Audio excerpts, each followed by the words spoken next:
दोस्तों आपने कहा था कि सर इंग्लिश ग्रामर को लेकर भी वीडियो बनाइएगा आने वाले सुपर टेट, यूपी टेट और सी टेट जैसी परीक्षाओं को लेकर। तो मैं आज से स्टार्ट करने जा रहा हूं इंग्लिश ग्रामर को। और इंग्लिश ग्रामर में सबसे पहला जो मैं आज आपके सामने डिस्कशन करूंगा वो होगा इंग्लिश ग्रामर का सिलेबस। और ये सिलेबस ना केवल टीईटी एग्जाम के लिए होगा बल्कि आप कोई भी वनडे एग्जाम में बैठ जाइएगा 10+2 वाले लेवल तक आप सभी को क्वालिफाई कर जाओगे। तो चलिए दोस्तों, समय को बर्बाद ना करते हुए स्टार्ट करते हैं आज की ये वीडियो। दोस्तों आपने देखा ऊपर लिखा हुआ है इंग्लिश। तो इंग्लिश को हमने दो भागों में बांटा है। इंग्लिश को जब आप पढ़ोगे तो इंग्लिश को पढ़ना है आपने दो तरीके से पढ़ना है। एक तो आपने इंग्लिश ग्रामर को पढ़ना है और दूसरा वोकेबलरी वाला पोर्शन पढ़ना है। एक ग्रामर हो गया और दूसरा वोकेब को पढ़ना है।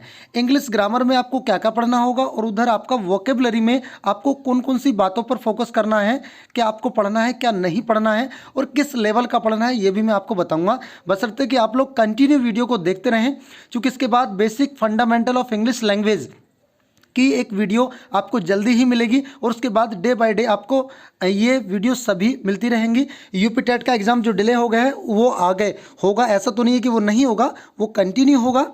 आप उसके लिए बिल्कुल तैयार रहें।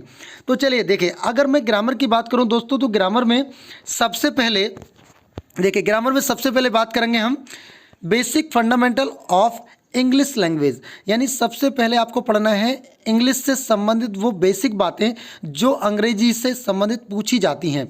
कई बार आपका अल्फ़ाबेट से रिलेटेड क्वेश्चन पूछ लेता है, वॉवेल से पूछ लेता है, कॉन्सोनेंट से पूछ लेता है, ठीक है, लेटर्स कितने होते हैं ये पूछ लेता है। मतलब बेसिक बातें यूपी टेट लेवल पर पूछी जा सकती हैं। तो आपको सबसे पहले basic fundamentals of English language के बारे में पढ़ना है। दूसरा आपको मैं सेंटेंसेस के बारे में बताऊंगा, how many types of sentences and what is the sentences और what is the subject and predicate और वर्ब मैन वर्ब ये क्या होती है, सभी पार्ट्स ऑफ सेंटेंसेस के बारे में आपको बताऊंगा। तो दूसरा टॉपिक आपका हो गया सेंटेंस। पहला टॉपिक आपका हो गया basic fundamentals of English language. Third में जो मैं आपको आपके साथ डिस्कस करने वाला हूं वो होगा आपका पार्ट्स ऑफ स्पीच। क्या होगा? वो होगा आपका पार्ट्स ऑफ स्पीच। और पार्ट्स ऑफ स्पीच एक ऐसा टॉपिक है जो एक बहुत बड़ा है। क्यों? क्योंकि इसमें आपको पार्ट्स ऑफ स्पीच मतलब स्पीच का एक पार्ट, यानी it is the part of speech. जो हम बोलते हैं उस बोलने में जो हम सेंटेंसेज यूज़ करते हैं, जो टेंसेज यूज़ करते हैं, उन टेंसेज में जो वर्ड यूज़ होते हैं, जो वर्ड्स यूज़ होते हैं, तो वर्ड्स को हम किन किन रूप में देख सकते हैं। लाइक वो एक नाउन हो सकता है, प्रोनाउन हो सकता है, एडजेक्टिव हो सकता है, वर्ब हो सकता है, एडवर्ब हो सकता है, ठीक है। यानी आप देख सकते हैं इसमें आपका नाउन है, प्रोनाउन है, एडजेक्टिव है, वर्ब है, एडवर्ब है, प्रीपोजिशन है, कंजक्शन है, इंटरजेक्शन है। ये आपका they are 8 types of parts of speech that I will tell you in the upcoming videos. आने वाली वीडियोस में मैं इन सभी के बारे में आपको बताऊंगा। तो ये रहा पार्ट्स ऑफ स्पीच का सिलेबस जो आपको पढ़ना है। नेक्स्ट तब मैं आपको लेके चलूंगा टेंसेस की तरफ। आप कहेंगे सर टेंसेस तो आपको सेंटेंसेस के बाद कराना था। नहीं भाई, it's my technique and it's my way of teaching. ये मेरा तरीका है पढ़ाने का। नेक्स्ट देखिए, टेंसेस के बाद आपका एक्टिव और पैसिव वॉइस, यानी जब आप टेंसेस को कंप्लीट कर लोगे तो एक्टिव और पैसिव वॉइस आपको करना है। उसके बाद आपको डायरेक्ट एंड इनडायरेक्ट स्पीच आपको करनी है। नेक्स्ट आपका सिंथेसिस, ये आपका 12th की बुक में भी आपने पढ़ा होगा। न्यू स्टाइल जो यूपी बोर्ड से है, न्यू स्टाइल की बुक आपने पढ़ी होगी, पीयूष की बुक आपने पढ़ी होगी, कोई भी बुक आप ले लीजिएगा। इंग्लिश ग्रामर में सिंथेसिस होते हैं। सेंटेंसेस को सिंथेटिक बनाना मतलब उनको जोड़ना, बिना अर्थ बदले जोड़ना, बहुत सारे तरीके होते हैं, मैं आगे आपको बताऊंगा। नेक्स्ट आपको ट्रांसफॉर्मेशन में क्या क्या होगा, जिसमें डिग्रीज पढ़ाई जाएंगी, एडजेक्टिव को भी शामिल उसमें किया जाएगा। नेक्स्ट एक छोटा सा पार्ट जो हिंदी में पूछा जाता है, पंक्चुएशन का मतलब होता है कोमा कहाँ लगाना है, सेमीकोलन कहाँ लगानी है, फुल स्टॉप कहाँ लगाना है, क्वेश्चन मार्क कहाँ लगाना है। ये जितने भी इंडिकेशन होते हैं उनको कैसे कैसे यूज़ करना है उन सभी को बताऊंगा। स्पेलिंग रूल्स क्या होते हैं, यानी स्पेलिंग जो वर्तनी से संबंधित नियम होते हैं वो कौन कौन से होते हैं इंग्लिश में, उनके बारे में बताया जाएगा। नंबर 11 पे आपको सीक्वेंसेस ऑफ सेंटेंसेस, जो आपका हालांकि यूपी टेट में नहीं पूछा जाता, बट ये मैं आपको इग्नोर कर दूंगा, इसको छोड़ दूंगा। लेकिन अगर आगे मौका मिला तो कराऊंगा, चूँकि आपका CHSL वगैरह में और बैंकिंग वगैरह में पूछ ले जाता है। क्लोज टेस्ट आपको यूपी टेट में नहीं पूछा जाता, तो ये क्लोज टेस्ट आप मत करना। स्पॉटिंग एरर्स मैं कराऊंगा, लेकिन यूपी टेट वालों के लिए बेनिफिशियरी नहीं है।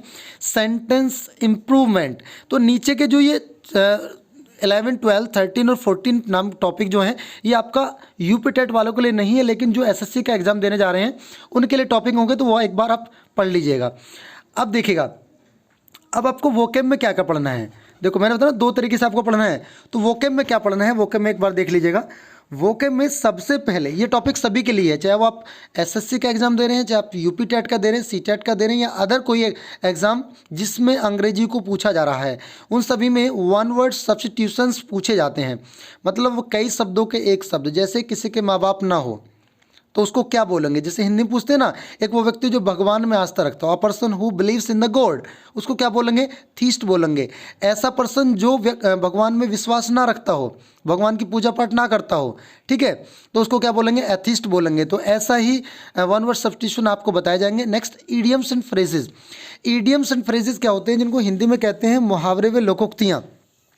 मुहावरे व लोकोक्तियाँ क्या होते हैं, जिनका कहते हैं ना कहीं पर निगाहें कहीं पर निशाना, तो ये इनका शब्दार्थ कुछ अलग होता है, इनका भावार्थ कुछ अलग होता है। जैसे डॉग इन डैगर, डॉग का मतलब कुत्ता, इनका मतलब में, डैगर का मतलब खोर होती है जिसमें जानवर खाना खाते हैं, तो खोर में कुत्ता, शब्दार्थ ये निकलेगा। लेकिन आगे क्या होगा, इसका इडियम्स का मतलब होगा कबाब में हड्डी, मतलब किसी दूसरे के काम में अड़चल डालने वाला। तो इन सभी के बारे में बताएंगे। फ्रेजल वर्ब्स आपको बताए जाएंगे। फ्रेजल वर्ब क्या होती हैं, जब आपका प्रीपोजिशन और वर्ब को मिलकर एक नया वर्ड का निर्माण होगा और उस नए वर्ड का एक नया ही मीनिंग निकलता है, तो उसको फ्रेजल वर्ब कहते हैं। एंटोनियम्स आपको पढ़ने हैं, जिनको हिंदी में विलोम शब्द कहते हैं। सिनोनियम्स आपको पढ़ने हैं, जो आपका पर्यायवाची होते हैं। पैरानियम्स एंड होमोनियम्स, पैरानियम होमोनियम्स जो मीनिंग में और अर्थ में, मीनिंग अर्थ और उच्चारण में समान होते हैं। होमोनियम्स जो उच्चारण में समान हो, पैरानियम्स जो आपका मीनिंग में समान हो, ठीक है। वर्ड्स विद मीनिंग्स, हम कुछ ऐसे वर्ड्स आपको बताएंगे जहाँ से पूछ लिए जाते हैं, उनके शब्द के अर्थ पूछ लिए जाते हैं। Next, additional words. Additional words ये आपके यूपी टेट टीईटी में नहीं पूछा जाएगा, लेकिन सीएचएसएल वगैरह के लिए बहुत बेनिफिशियरी हैं। फॉरेन वर्ड्स जो आपके इंग्लिश में यूज़ होते हैं।